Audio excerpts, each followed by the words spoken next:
Hello students, welcome to magnet brains Hindi medium. मेरा नाम है अवनीश त्रिपाठी। कक्षा 12 अर्थशास्त्र, जिसमें हम व्यष्टि अर्थशास्त्र देख रहे हैं, माइक्रो इकोनॉमिक्स, उसका चैप्टर नंबर 3 उत्पादन तथा लागत यानी प्रोडक्शन एंड कॉस्ट। इसका एक और इंपॉर्टेंट टॉपिक लेकर मैं आपके सामने उपस्थित हूं और वो है उत्पादन फलन यानी प्रोडक्शन फंक्शन। बेहद खास टॉपिक है, इस टॉपिक को समझेंगे, देखेंगे। इसके पहले के ऑलरेडी 2 इंपॉर्टेंट टॉपिक्स हमने डिस्कस कर लिए हैं, प्लीज देख लीजिएगा उसको, ताकि सारी चीजें आपको अच्छे से कनेक्टेड रहें। इससे पहले कि टॉपिक स्टार्ट करें, एक बात का ध्यान रखिएगा कि मैग्नेट ब्रेन्स हिंदी मीडियम एक ऐसा प्लेटफॉर्म है जहां पर आप घर बैठे कक्षा 7 से 12 तक की सारी शिक्षा बिल्कुल निःशुल्क ले सकते हैं। यहां 1 या 2 चैप्टर्स पढ़ने के बाद आपको किसी पेड सब्सक्रिप्शन की जरूरत नहीं पड़ेगी और UP board, Bihar board, Madhya Pradesh board, CBSE board, किसी भी बोर्ड की पढ़ाई आप निःशुल्क रूप से यहां से कर सकते हैं। इसी खास जानकारी के साथ स्टार्ट करते हैं उत्पादन फलन को और समझते हैं कि उत्पादन फलन क्या है। अब इससे जस्ट पहले वाले सेशन में हमने देखा था कि उत्पादन के लिए जरूरी होते हैं उत्पादन के साधन। क्या होते हैं? उत्पादन के साधन, ठीक, जिसको आप कहते हैं फैक्टर ऑफ प्रोडक्शन या इनपुट्स भी कहते हैं। उत्पादन में जो आप एक तरह से कह सकते हैं कि परत जो होती है, इसको इनपुट्स कहते हैं, जिसका उपयोग करके आप उत्पादन करते हैं, उपयोगिता बढ़ाते हैं या मूल्य वृद्धि करते हैं। अच्छा, इसमें हमने कुछ उत्पादन के साधनों की चर्चा जो की थी, जिसमें हमें प्रमुख रूप से भूमि, श्रम, पूंजी, संगठन और साहस की बात की थी। ठीक है, ये कुछ उत्पादन के साधन थे जिनकी विशेष रूप से हमने क्या करी थी, चर्चा करी थी। अब जब ये उत्पादन के साधन एक साथ प्रयोग होते हैं तो इससे कुछ ना कुछ उत्पादन निकलता है। बस इसी संबंध को उत्पादन फलन कहते हैं। यानी उत्पादन के साधन और उत्पादन, इसके बीच का जो संबंध है, फंक्शनल रिलेशनशिप जो है, कार्यात्मक संबंध जो है, इसे उत्पादन फलन कहते हैं। आइए समझते हैं। अब ये 2 टर्म में भी होती है, इसमें कुछ अल्पकाल भी होता है, दीर्घकाल भी होता है, सब समझ लेंगे। तो उत्पादन के साधनों एवं उत्पादन के बीच जो क्रियात्मक या फलनात्मक संबंध है, इसे उत्पादन फलन कहा जाता है। ये आपकी रक्षा डेफिनेशन है, इसे आप नोट कर सकते हैं और एग्जामिनेशन में हूबहू लिख सकते हैं। So the functional relationship between the production and the factor of production is called production function. ठीक, वर्तमान अर्थव्यवस्था में किसी भी वस्तु के उत्पादन के लिए जिन घटकों का प्रयोग किया जाता है उन्हें उत्पादन के साधन अर्थात आदान या पड़त कहते हैं।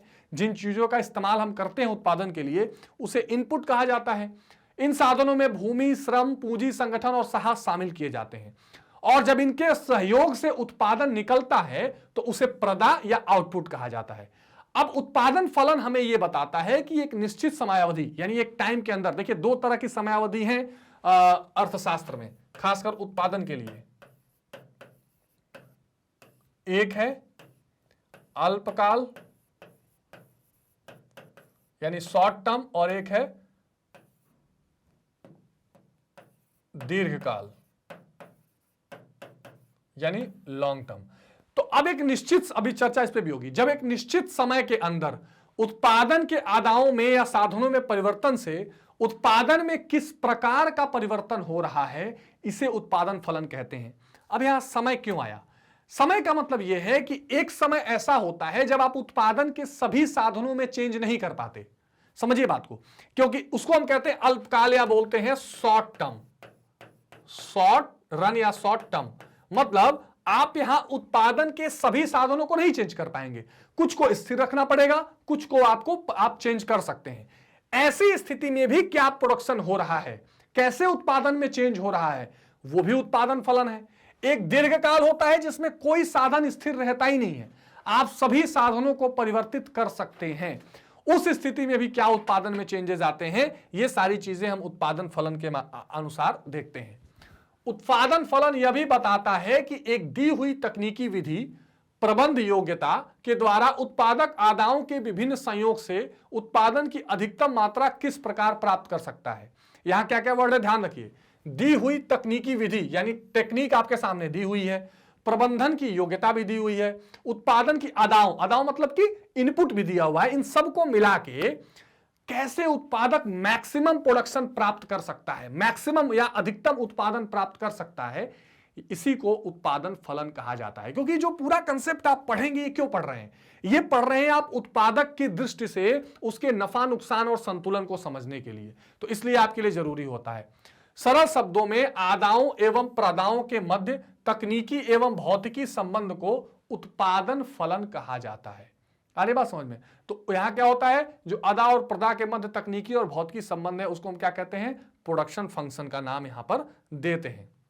अब गणितीय रूप में भी दिखा सकते हैं, QX यानी उत्पादन equal to function of LMNK। अब LMNK क्या है, ये LMNK क्या है ध्यान से समझिए। QX माने उत्पादन की मात्रा, F माने ये फलन, L मतलब यहां लेबर या श्रम से लिया जाता है, M माने मैनेजमेंट या प्रबंधन जिसको आप संगठन कह रहे थे, N का मतलब प्राकृतिक साधन या भूमि कह लीजिए, K का मतलब पूंजी कैपिटल और T का मतलब यहां पर तकनीक। तो ये जो श्रम, ठीक, यहां पर संगठन,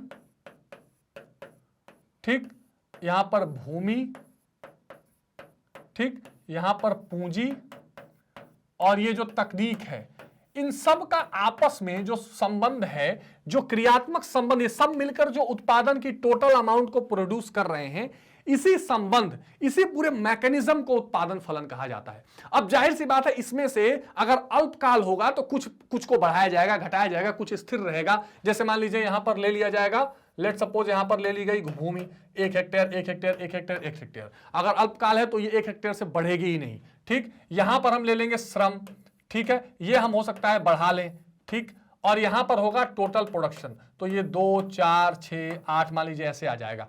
यानी आप देखेंगे कि जब आप कुछ साधनों को स्थिर रख रहे हैं, कुछ को घटा बढ़ा रहे हैं, तो उत्पादन किस प्रकार हो रहा है, यही सारी चीजें उत्पादन फलन कहलाती हैं।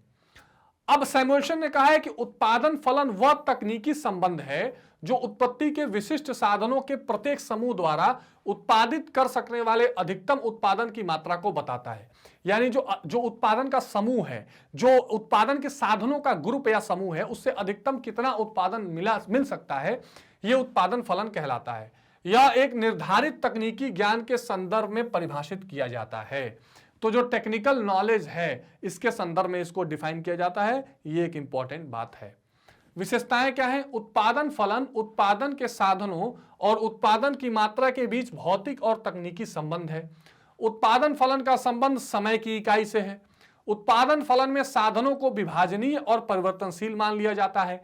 उत्पादन फलन को गणितीय रूप में दिखाया जा सकता है। उत्पादन फलन में साधन और उत्पादन की कीमतों का समावेश नहीं किया जाता। ये सारी विशेषताएं बहुत सिंपल से जो चीजें मैं आपको बता रहा था कि इसमें ये उत्पादन के साधन है और उत्पादन के साधन के साथ उत्पादन फलन की जो विशेषताएं हैं वो आपके सामने स्पष्ट रूप से यहां पर दिखाई गई हैं। अब एक इंपॉर्टेंट बात है, उत्पादन फलन में कुछ परिवर्तनशील साधन होते हैं और कुछ स्थिर साधन होते हैं। मतलब हम कुछ वेरिएबल फैक्टर्स होते हैं, कुछ फिक्स फैक्टर्स होते हैं। इसका मतलब क्या है? कुछ ऐसे साधन हैं जिनको आप उत्पादन की प्रक्रिया में बदल नहीं सकते, इतना समय नहीं होता, यहां समयावधि से जुड़े हुए हैं, इतना समय ही नहीं होता कि आप इन साधनों को बदल सकें, वो फिक्स रहते हैं। और कुछ साधन ऐसे हैं जिनको आप बदल सकते हैं। तो एक उत्पादन फलन उत्पादन के साधनों का अनुकूलतम संयोग प्रदर्शित करता है और दो भाग में डिवाइड होता है, परिवर्तनशील साधन और स्थिर साधन। परिवर्तनशील साधन क्या है? उत्पादन के परिवर्तनशील साधन वे होते हैं जिन्हें उत्पादित की जाने वाली मात्रा के अनुसार कम अधिक किया जा सकता है, जैसे कच्ची सामग्री, आकस्मिक श्रम, शक्ति, ईंधन। तो यदि उत्पादित की जाने वाली मात्रा शून्य है, अर्थात किसी स्थिति में उसका उत्पादन नहीं किया जा रहा, तो ये भी शून्य हो जाती है। यानी परिवर्तनशील साधन ये हैं जिनका संबंध उत्पादन की मात्रा से होता है। अगर आप उत्पादन करेंगे तो ये साधन लगेंगे और इन पे खर्चा भी लगेगा। अगर आप उत्पादन नहीं करेंगे तो ये साधन नहीं लगेंगे। जैसे मान लीजिए आप उत्पादन कर रहे हैं तो लेबर चाहिए, कच्चा माल चाहिए, ट्रांसपोर्टेशन चाहिए, नहीं कर रहे हैं तो जीरो है, कुछ नहीं चाहिए। लेकिन यही जब स्थिर साधन होते हैं तो स्थिर साधन हमेशा एक तो अल्पकाल में पाए जाएंगे, क्योंकि दीर्घ काल में कोई साधन स्थिर नहीं होता, हम सारे साधनों को बदल लेते हैं। ये क्या होता है, इनका उत्पादन की मात्रा से कोई परिवर्तन मतलब नहीं होता।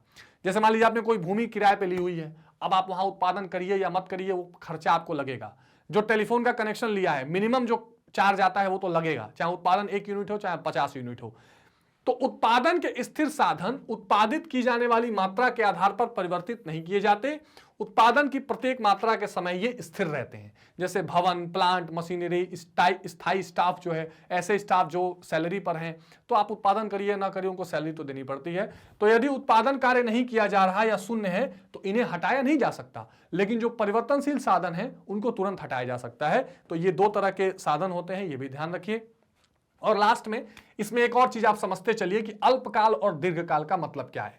सीधा मतलब यह है कि वो समयावधि जिसमें हम सभी उत्पादन के साधनों को न चेंज कर पाए वो अल्पकाल या शॉर्ट रन कहलाती है, और वो समयावधि जिसमें हम उत्पादन के सभी साधनों में परिवर्तन कर सकते हैं, पूरा उत्पादन का पैमाना ही बढ़ा घटा सकते हैं, वो लॉन्ग रन कहलाती है। तो उत्पादन फलन की अवधारणा को समझने से पहले अल्पकाल और दीर्घकाल भी जानना जरूरी है। तो उत्पादन फलन को समय की इकाई के आधार पर दो अवस्था में बांटा जा सकता है, एक अल्पकाल वाला और एक दीर्घकाल वाला। अल्पकाल समय की इकाई को परिवर्तनशील और स्थिर साधनों में वर्गीकृत किया जाता है, जबकि दीर्घकाल में सभी साधन परिवर्तनशील होते हैं। सिंपल बात।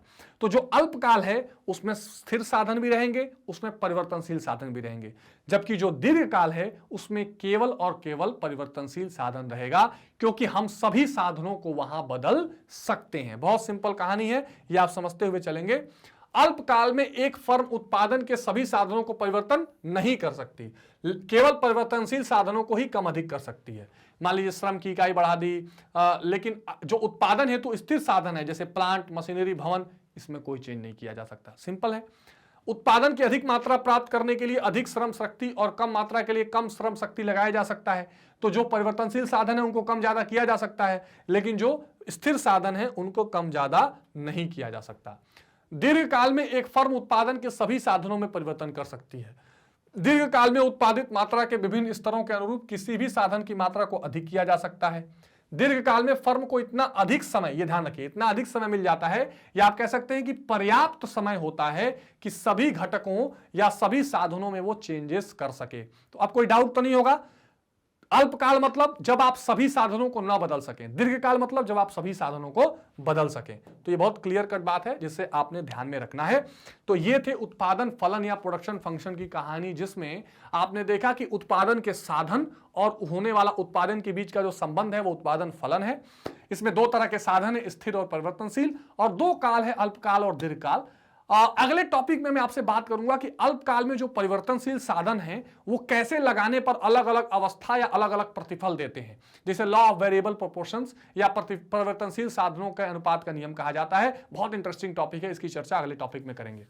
पर उससे पहले एक बात ध्यान रखिएगा कि मैग्नेट ब्रेन्स का जो पूरा प्लेटफॉर्म है, आप इसकी वेबसाइट से भी फ्री ऑफ कॉस्ट पढ़ाई कर सकते हैं, www.magnetbrains.com, या ऐप डाउनलोड करके भी फ्री में पढ़ सकते हैं, और यूट्यूब से तो पढ़ ही सकते हैं। और ये जितनी आप कोर्सेज देख रहे हैं, CBSE English medium, NTSC, olympiad, CUET, UP board, Bihar board, ये सारी की सारी शिक्षा वहां पर बिल्कुल निःशुल्क दी जा रही है, जिसके लिए आपको कोई पेड सब्सक्रिप्शन नहीं लेना है। डिस्क्रिप्शन बॉक्स में आपको बुक्स और ई बुक्स की भी लिंक दे दी गई है, जिसके थ्रू आप पढ़ाई कर सकते हैं। नोट्स के लिए भी स्पेशल नोट लिंक दी हुई है डिस्क्रिप्शन बॉक्स में, जहां से आप डाउनलोड करके नोट्स के थ्रू भी पढ़ाई कर सकते हैं। ठीक बात है। लाइक, शेयर और सब्सक्राइब करना मत भूलिए। ट्विटर, टेलीग्राम, इंस्टाग्राम, फेसबुक, इनको फॉलो करते रहिए। तो मिलते हैं अगली वीडियो में, तब तक अपना बहुत ध्यान रखिए। Take care, bye bye.